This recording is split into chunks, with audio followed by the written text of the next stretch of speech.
anos, 7 anos, e eu dei lá uma palmada no bumbum dela, porque ela fez lá uma malcriação, aliás, ela faz até hoje, apesar dos 30. E depois, como todo pai, né, eu falei, filha, senta aqui do meu lado e tal, vamos ver aqui, não sei o quê. Ela disse assim, eu não, vou pegar a doença de Crohn. E aí eu me dei conta de que em casa eu só falava de doença de Crohn, doença de Crohn, doença de Crohn, e ela achou que tanto do meu lado podia pegar a doença de Crohn. A gente agora vai passar para um tema muito importante e que para nós médicos é um tema muito caro, um tema muito fundamental no nosso dia a dia, que é a questão nutricional. Que eu duvido que algum médico não tenha enfrentado uma pergunta dos seus pacientes do gênero: posso comer brócolis? Posso comer hambúrguer? Posso comer cebolinha, não sei das quantas? E eu tenho uma honra muito grande de ser filho de feirantes. Meus pais tinham barraca de feira, eram imigrantes portugueses e tinham barracas de feira, mas minha mãe não queria que a gente ficasse na feira, queria que estudasse, e a gente tinha que ficar em casa estudando, e eu realmente acabei não aprendendo nada de feira, e às vezes o doente diz assim, eu posso comer cebola roxa, e eu fico desenhando na minha cabeça o que é uma cebola roxa, e quando nas raras vezes que eu vou ao supermercado, eu fico sem, eu consigo reconhecer melancia, banana, né, tangerina e laranja, dependendo do estilo, eu fico meio atrapalhado. Eu sou péssimo. Eu e a cozinha não nos conhecemos muito. Eu sei onde ela fica na minha casa, mas nós não nos conhecemos muito. Então, assim, a nutrição é uma deficiência muito grande para a gente. E, lamentavelmente, alguns colegas médicos se arvoram na questão nutricional, achando que sabem alguma coisa, quando não sabem nada, né? Então, não confiem nas besteiras que os seus médicos falam sobre alimentação. Acreditem num bom nutricionista que entenda de doença inflamatória intestinal e que é encaminhado pelo médico de vocês. Hoje, não estou aqui para falar mal de nutricionista, obviamente, estou falando bem.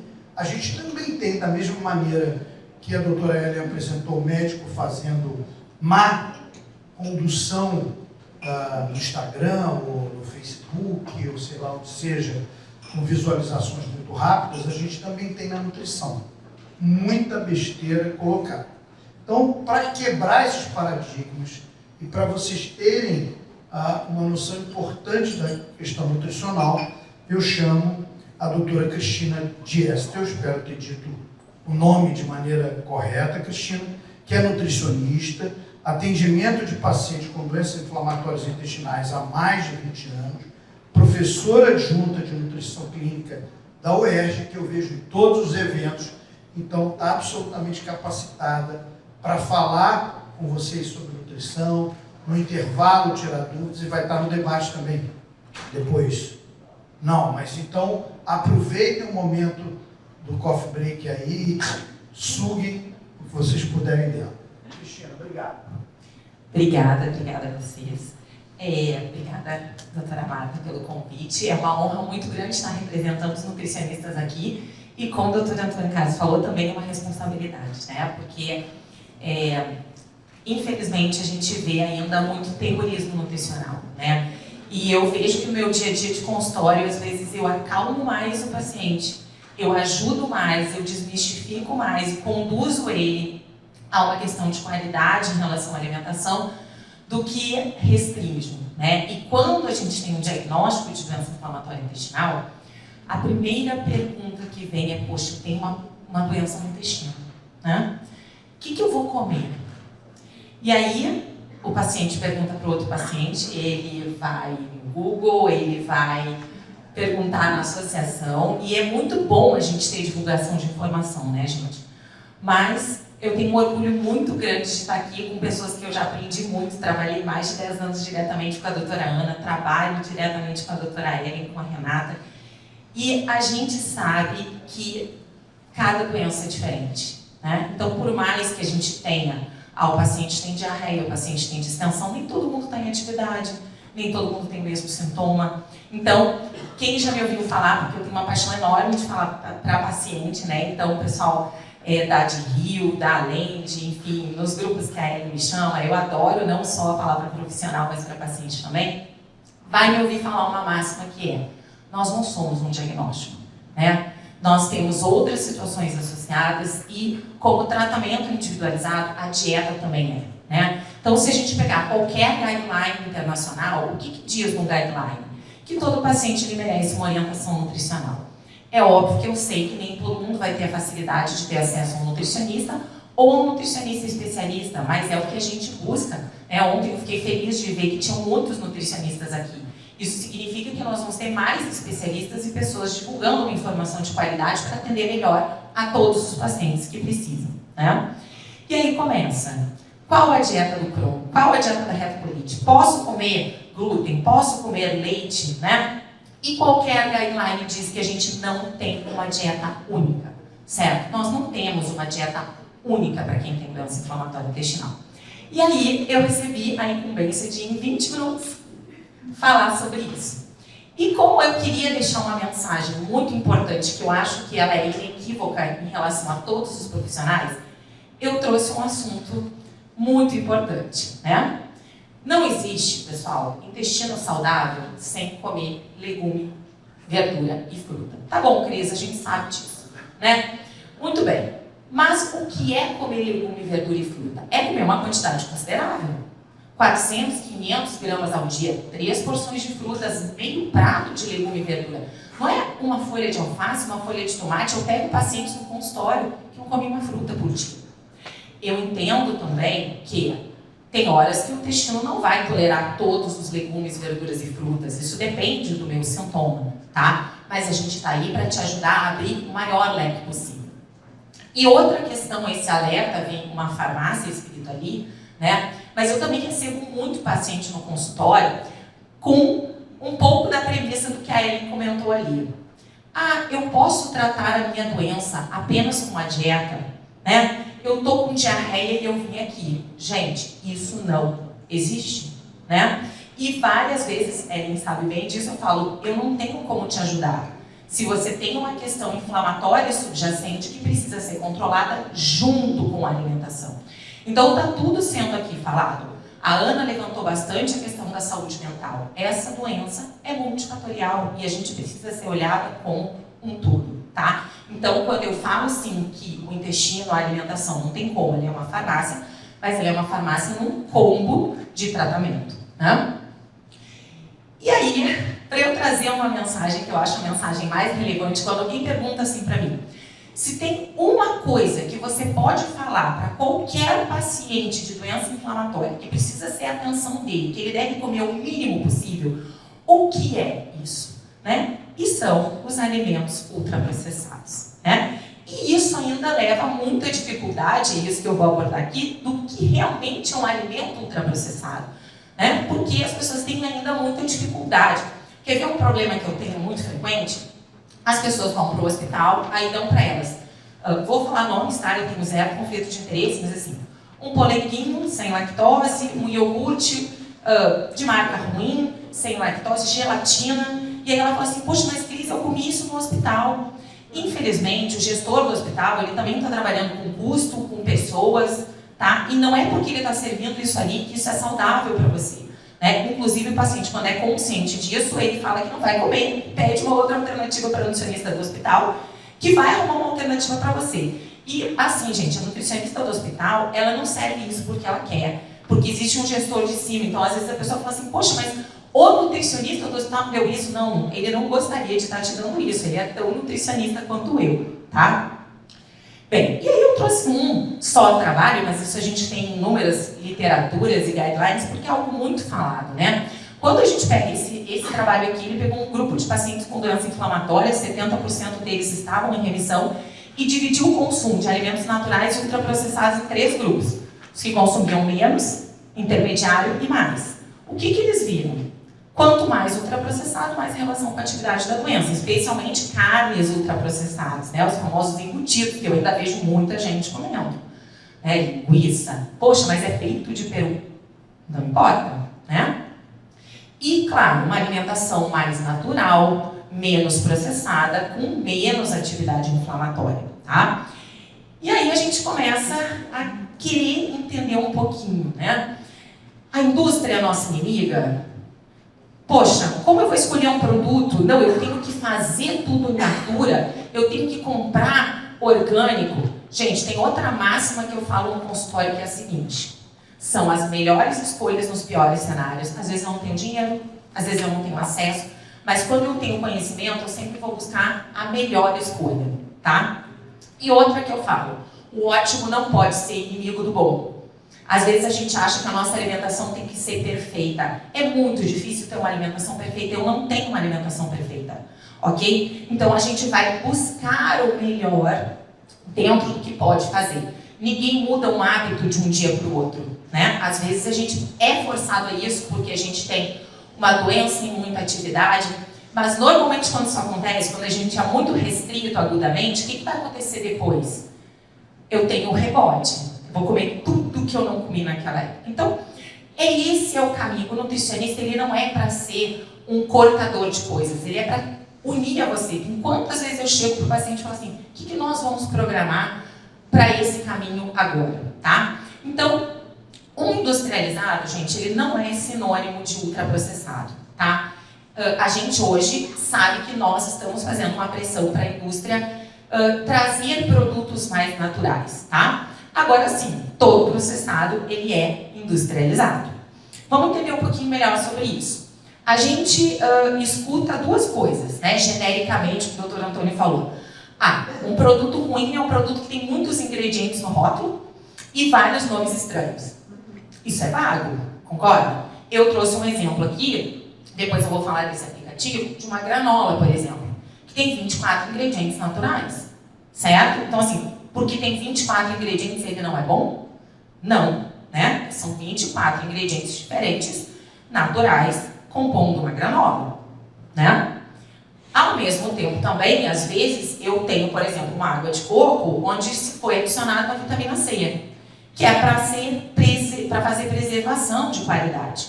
E aí eu olho, não, mas não é só água de coco, ai meu Deus, né? Então, isso se torna bastante confuso para o paciente e até para o profissional nutricionista, porque hoje a gente sabe que a legislação é enorme, que a gente tem uma quantidade enorme de aditivos e os aditivos, eles têm classificação de gravidade diferente para a saúde, né? Alguns são permitidos aqui, não são permitidos fora do país. Então, o que a gente pode fazer de uma forma fácil, né? Eu costumo orientar os meus pacientes a usarem um aplicativo chamado Desrotulando, né? Que é um aplicativo feito por um grupo de nutricionistas, né? Então, assim, fica difícil, às vezes, até para o próprio nutricionista ler o rótulo. Então, esse aplicativo, você consegue escanear o código de barra do produto. Ele tem uma versão gratuita, tá, gente? Então, a gratuita ainda te dá alguns acessos. A assinatura, ela é barata também, para quem quiser. Eu tenho zero conflito de interesse, eu não tenho nada com isso. Mas é um aplicativo muito útil para quem já usa, né? E nesse aplicativo, eles fazem uma pré-análise. Se tem sal adicionado, se tem açúcar adicionado, qual é a quantidade de gordura saturada, o número de aditivos e a gradação de gravidade desses aditivos adicionados a esse produto. Porque é isso, às vezes o aditivo é para conservar, tá? E aí a gente consegue, através do uso desse aplicativo, conseguir entender um pouco melhor sobre a qualidade dos ingredientes, dos nutrientes e os aditivos. Então, por exemplo, esse aplicativo, ele me dá uma gradação em cores, tá? Claro que ele vai fazer uma boa descrição ali de tudo que ele está analisando. E aí eu falo sempre para o meu paciente, vamos tentar ficar no verde? Cris, mas eu não posso ficar nas outras cores, no laranja? Gente, você pode lembrar da história das melhores escolhas nos piores cenários? Eu tenho pacientes hoje com atendimento online que moram no interior, que têm dificuldade de acesso de produto. Então a gente vai procurar orientar cada pessoa de uma forma individualizada, fazer as melhores escolhas que elas podem no seu contexto. Alguns produtos não tem como. Quanto mais natural, menos aditivo, menos tempo de prateleira, né, mais tecnologia envolvida, é mais caro. Então, a gente vai tentar contextualizar isso para cada pessoa. E aqui eu trouxe também zero conflito de interesse, só para a gente ver que Não dá, né, gente, no dia a dia que a gente tem hoje, para pensar que a gente vai fazer um molho de tomate natural todos os dias em casa. Então, a gente tem opções, né, de molhos, por exemplo, baratos com boa quantidade, onde eu tenho só o molho, o sal e o açúcar. Hoje, a gente tem muitos leites, tá? O leite, tradicionalmente, não é um problema, tá? A maioria dos leites que são ultra high temperature, que são esses leites de caixinha, né? O HT, eles são leites que naturalmente não têm conservante. Eles normalmente têm estabilizante de proteína, o que não é um grande problema, tá? Para a qualidade nutricional do leite. Mas agora a indústria está fazendo tanta pressão que os leites estão vindo sem estabilizantes, ou seja, uma qualidade melhor para manter a proteína mais estabilizada. Então a pontuação dele no aplicativo sobe, tá? Nós temos, por exemplo, produtos enlatados. Às vezes é muito melhor você comer um atum enlatado do que você comer um embutido, né? Ah, Cris, tem muito sal, mas agora nós já temos versões menos sódio, ou seja, notas excelentes, porque tem menos sal naquele produto, tá? A gente tem vários produtos Tetra Pak e lata, por exemplo, de leguminosas, tá? Então, a indústria também está aí para nos ajudar a ter uma alimentação mais saudável, desde que eu aprenda, junto com o meu nutricionista, com palestras como essa, como fazer essas escolhas, né? E aí eu trouxe aqui esse quadro, eu acho que ele é um quadro muito conhecido em muitas palestras, né? Que mostra pra gente que a essência de uma boa alimentação para o Crohn e para a retocolite ulcerativa é justamente a gente comer bastante legumes, verduras, frutas. Se a gente tiver que escolher um perfil de dieta, né, gente, esse perfil é a dieta mediterrânea, né? Então, mais peixes, laticínios magros, se eu puder, oleaginosas. Eu oriento meu paciente sempre que possível cozinhar com azeite, né? E aí a gente vai tirar o quê? Os aditivos, né? No caso da retocolite ulcerativa, eu tenho um certo cuidado também, tá? Vocês vão ver ali, ó, carnes vermelhas e carnes processadas no caso da retocolite ulcerativa. Cuidado, muito trabalho científico agrupa as duas juntas, né? Não dá para eu comparar uma carne vermelha magra, tá? Com uma carne ultraprocessada. Então, eu não preciso tirar a carne vermelha da minha dieta, basta eu revezar ela com carnes brancas, né? Então, é a lei do bom senso, tá, gente? As pessoas estão perdendo um pouco o bom senso hoje e isso limita a vida do paciente, tá? Não é isso que a nutrição tem para trazer, né? Bem, e aí, né? Eu tenho certeza que o que eu estou falando aqui não é novidade para vocês. Concorda comigo? Todo mundo sabe que ter uma alimentação mais natural e mais saudável é necessária, né? Mas todo mundo consegue. Eu falo para o meu paciente, você está matando a sua guerra e eu estou aqui para te ajudar. Mas se fosse fácil, não estava todo mundo saudável e sem problema? Porque a gente tem esse conhecimento. Mas o que a gente tem que entender, gente? É difícil sim, né? E quando a gente fala de comportamento alimentar, né? Quando a gente pensa em controle do comportamento alimentar, essa é uma dos comportamentos neurobiológicos mais complexos, né? E basicamente, por que a gente tem o ímpeto de comer? Ou porque a gente está com fome, ou porque a gente quer comida palatável. Então a gente tem que ter ideia de que o que a indústria quer fazer? Vender alimento para você consumir de uma forma. Então, quando eles colocam realçadores de sabor, né, é para mexer nesse pilar do comportamento, tá?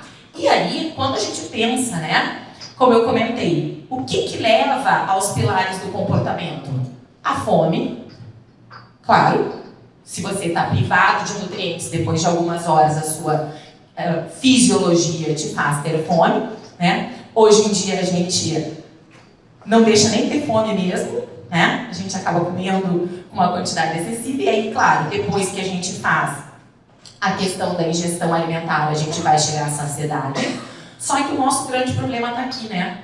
Hoje nós somos uma geração de estressados e hiperestimulados de todas as formas, né? E a gente acaba, eu tive um dia muito estressante, eu quero comer uma coisa prazerosa quando eu chego em casa. A indústria sabe disso, te estimula através dos aditivos, né? E aí a gente vira uma bola de neve, porque você se recompensa com a comida de uma forma muito frequente para consumo de alimentos saborosos. Então, o conhecimento, gente, ele não muda o comportamento da gente, né? Porque, como eu falei, o conhecimento está aí, né? E a luta, nem nós, eu falo para o paciente, aqui é 5% eu, 95% você. Eu estou te norteando. Então, é uma decisão de vocês de fazer isso. E é uma luta, é um esforço. Eu falo para o meu paciente, eu estou aqui para te dar a mão, mas nós vamos fazer essa caminhada juntos. O que de uma forma fácil, entre aspas, na teoria, a gente pode fazer, né? Ter a consciência de que sim, a gente tem que reduzir esses alimentos hiperpalatáveis. Eu já falo para o paciente, não acha que o meu biscoito clean vai ter o mesmo gosto do seu ruim. Não acha que o meu iogurte, que eu estou te dizendo, você já tem que ter essa consciência, porque senão a pessoa vai lá comer o meu biscoito e fala, pô, Cris, esse biscoito aqui não dá. Não vai ser hiperpalatável, não tem os mesmos aditivos. O objetivo não é esse, tá? É fazer algo gostoso, mas dentro de um perfil nutricional. Uma coisa muito importante é controlar estímulo ambiental. Eu consigo mudar o meu hábito tendo uma geladeira cheia de porcaria?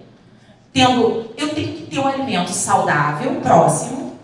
Eu tenho que tirar isso do ambiente. Às vezes eu tenho que colocar minha família nesse jogo. Gente, eu preciso mudar. Vamos mudar? A verdade é que, de repente, a mudança vai começar com o paciente, mas vai beneficiar todo mundo. Porque a gente está falando de doença inflamatória, mas todas as doenças que a gente tem hoje, excesso de peso, diabetes, hipertensão, estão relacionadas a isso aqui. Dá para comer bem sem se planejar? Sem pensar no que vai comprar? Sem deixar as coisas pré-preparadas? Você vai acabar num sanduíche, num iFood, tá? Então, às vezes eu falo, eu pego o paciente, fica ele, a esposa. Cara, você pega 3, 4 horas, vai no mercado, deixa aquilo pré-preparado, organiza o que você vai comer na semana, mas precisa ser um projeto. Se isso é importante, precisa ser um projeto. E, às vezes, muitas vezes, a gente precisa de um apoio psicológico para isso, porque é isso, a gente precisa mudar um comportamento que tem diversas questões envolvidas. E ontem isso foi muito falado, né?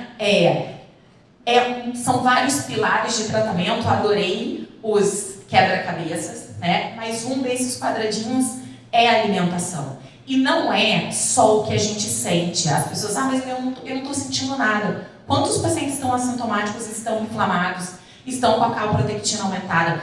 Mas Cris, eu não estou com diarreia nem com constipação, meu intestino está funcionando bem, mas você está comendo mal. Né? Quando você come mal e um monte de ultraprocessados, a sua microbiota fica ruim. Aumenta a sua hiperpermeabilidade, influencia na atividade da doença. Então, não tem como não dizer que a alimentação não vai ser um desses quadradinhos de forma muito importante. E aí, eu queria muito, tá, ter trazido mais coisas aqui, porque eu sei que sempre rolam os assuntos, glúten, leite, o que é melhor, o que é pior, o que eu posso comer. O que eu fiz? Eu fiz um e-book com os meus estagiários, tá? Pegando algumas coisas dos guias do GDIV, tá? Quem quiser de associação de pacientes, o pessoal me pede isso, prometi para o pessoal da Alende. Só escanear, manda, por favor, oi, estive na FOPAD, que até terça-feira os meus estagiários vão mandar esse guiazinho, a gente fez com escolhas alimentares para abordar tudo que não deu tempo de falar aqui. E espero que eu tenha plantado para aqueles que não estão pensando tanto na alimentação, uma sementinha para pensar nisso melhor. Obrigada, gente.